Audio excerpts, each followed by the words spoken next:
Olá, tudo bem? Seja bem-vindo ao canal Meu Momento com Deus. Nessa ocasião nós teremos mais um estudo guiado, mais uma lição da Escola Sabatina. O vídeo está saindo um pouquinho tarde, por conta de algumas atividades que estive envolvido, mas louvado e agradecido seja o nome de Deus, porque a despeito da hora, nós nos encontramos aqui para termos juntos o nosso Momento com Deus.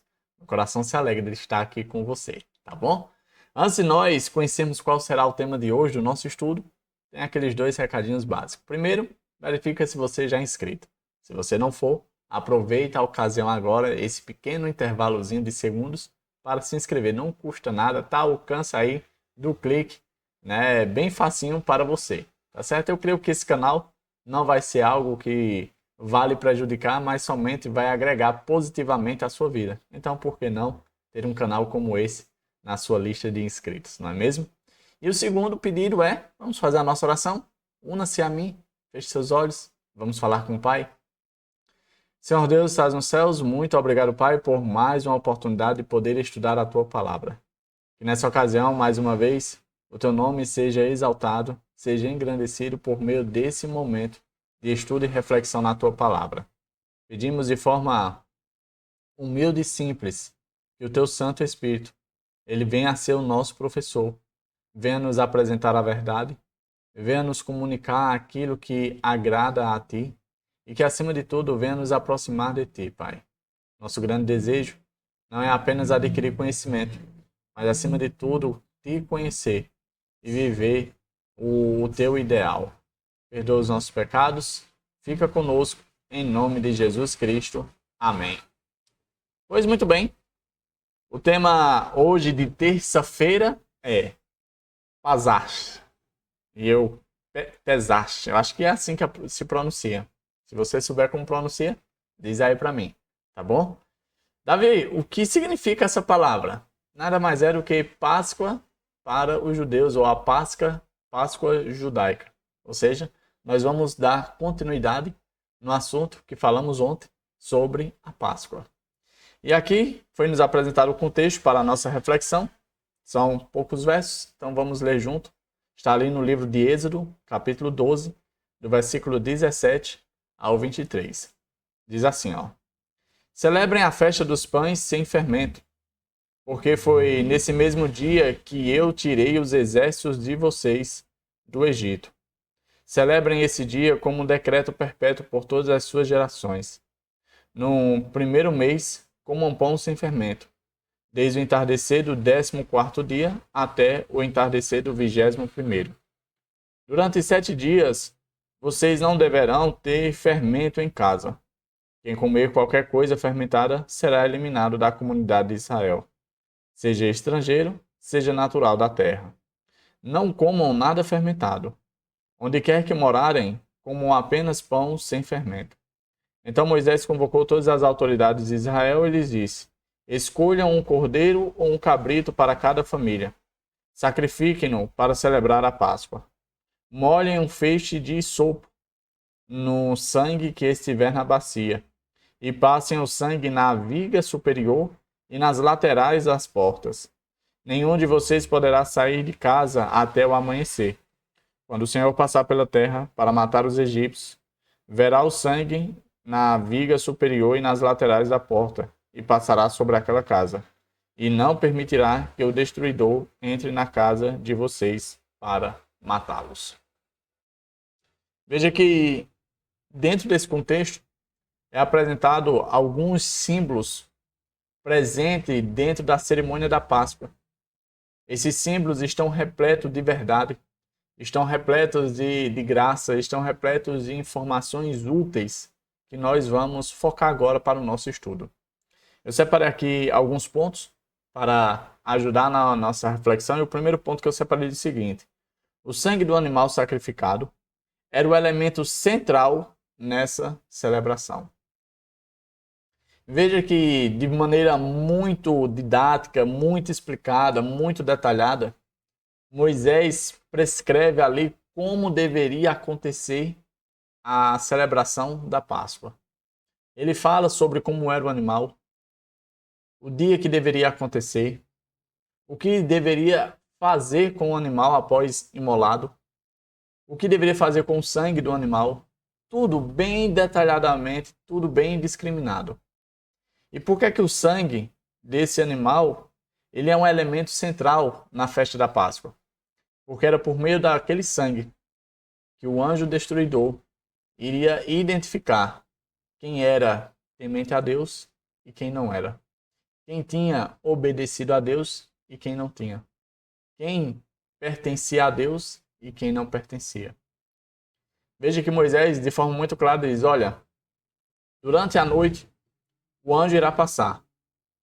E quando ele observar na casa de vocês a marca do sangue, ele irá passar adiante para a próxima casa. Somente a casa que não tiver a marca distinta do sangue do cordeiro ou do cabrito, essa será a casa que irá enfrentar o juízo de Deus.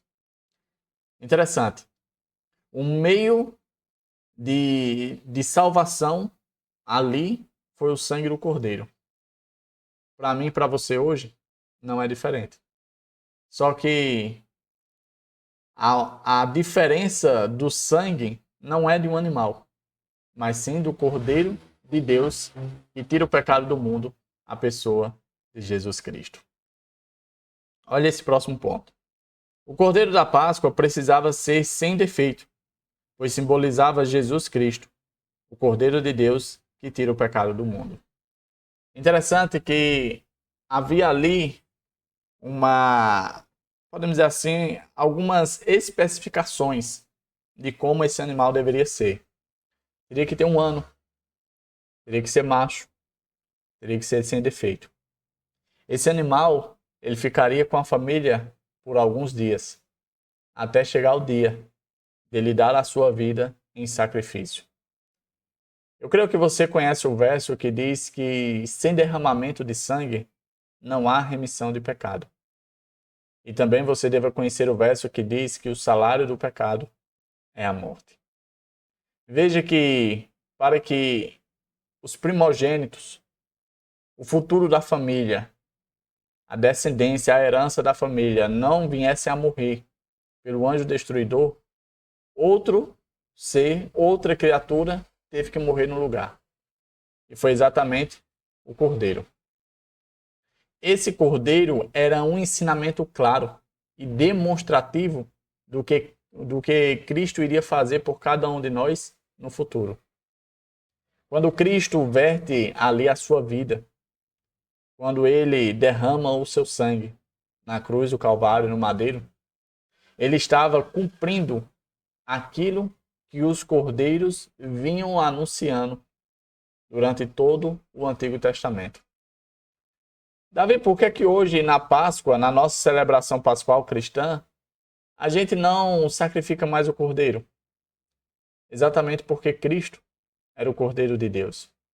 Cristo era o Cordeiro perfeito, sem defeito, que morreu uma única vez, porque era apenas necessário uma única vez por ele ser perfeito. E pelo preço pago por ele, eu e você não apenas temos livre acesso ao Pai, mas também temos o direito da salvação pelos méritos de Cristo Jesus.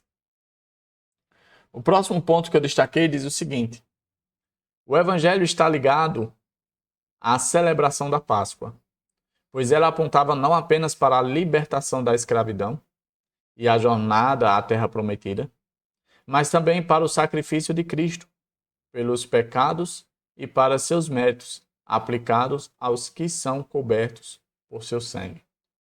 Interessante que Deus tinha falado para Moisés que aquela seria a última praga, que depois daquele evento o povo seria libertado, o povo seria, podemos dizer assim, financiado, né? Iriam ali dar recursos para o povo, iriam botar o povo para fora, mesmo que o povo quisesse ficar no Egito, não teria mais lugar para eles, porque Deus estaria tirando eles com um braço forte, puxando eles para fora do Egito.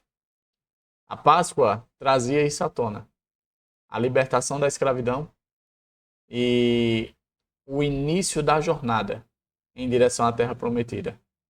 Só que a Páscoa, além de ter essa serventia memorial, ela também nos chama a atenção para o aspecto espiritual.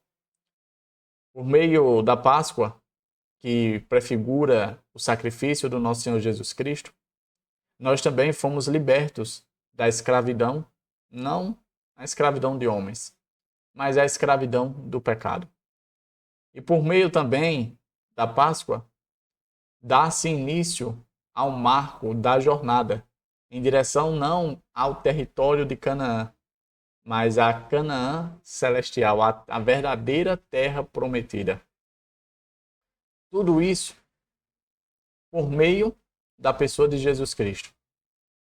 Jesus é quem nos liberta do pecado. Jesus é quem é o caminho para essa terra prometida, para o reino de Deus, o governo de Deus, de justiça, a nova terra santa de Deus. Tudo isso só é possibilitado a mim e a você por meio de Jesus. Por isso que a cerimônia da Páscoa é tão importante. E ela deve remeter as nossas mentes na pessoa de Jesus. Pois ele, podemos dizer assim, é a peça central dentro dessa cerimônia tão linda.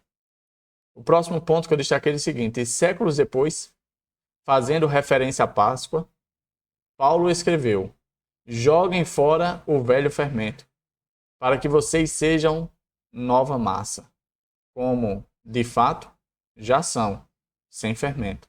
Pois também Cristo, nosso Cordeiro Pascual, foi sacrificado.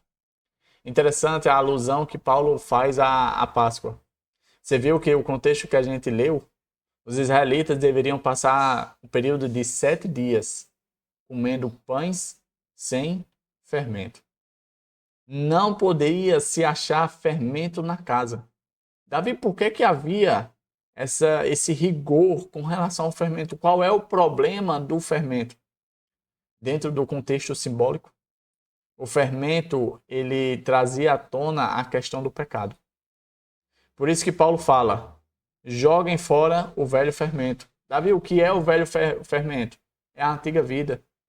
É as antigas ações, é a maneira antiga que você vivia antes de conhecer Jesus.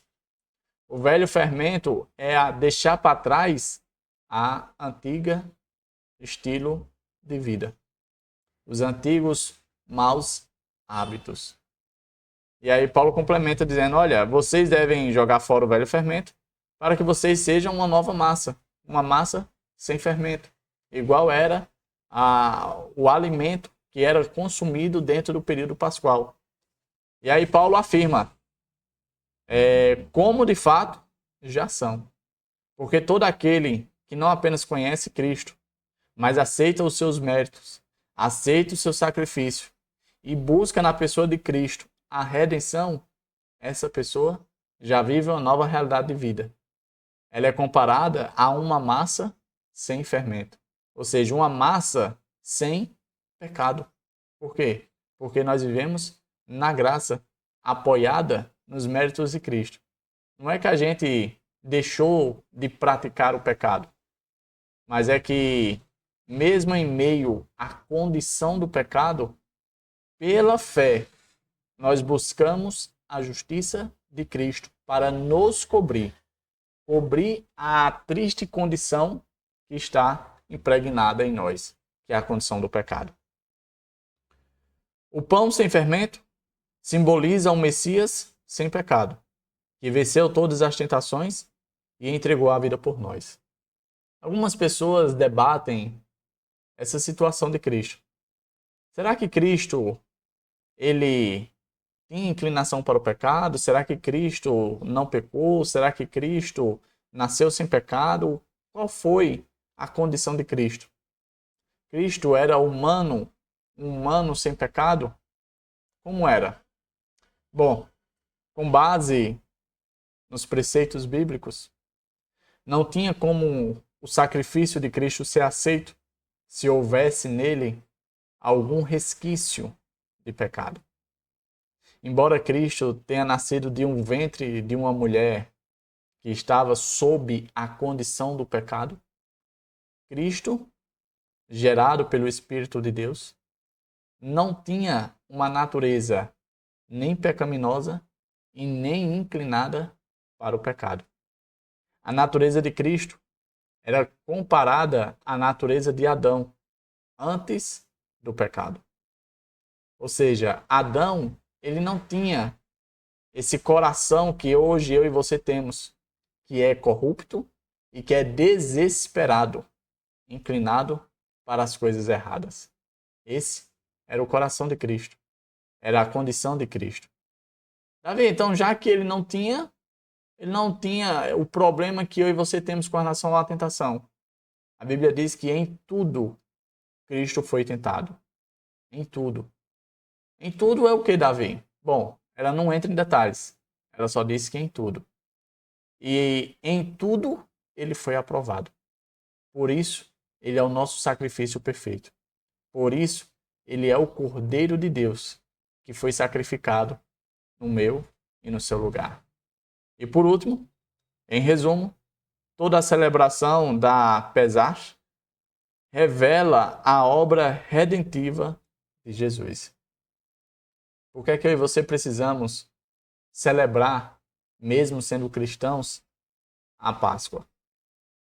Jesus, certa vez, quando foi celebrar com os seus discípulos, ele usou as palavras da seguinte forma: vocês irão fazer isso em memória de mim.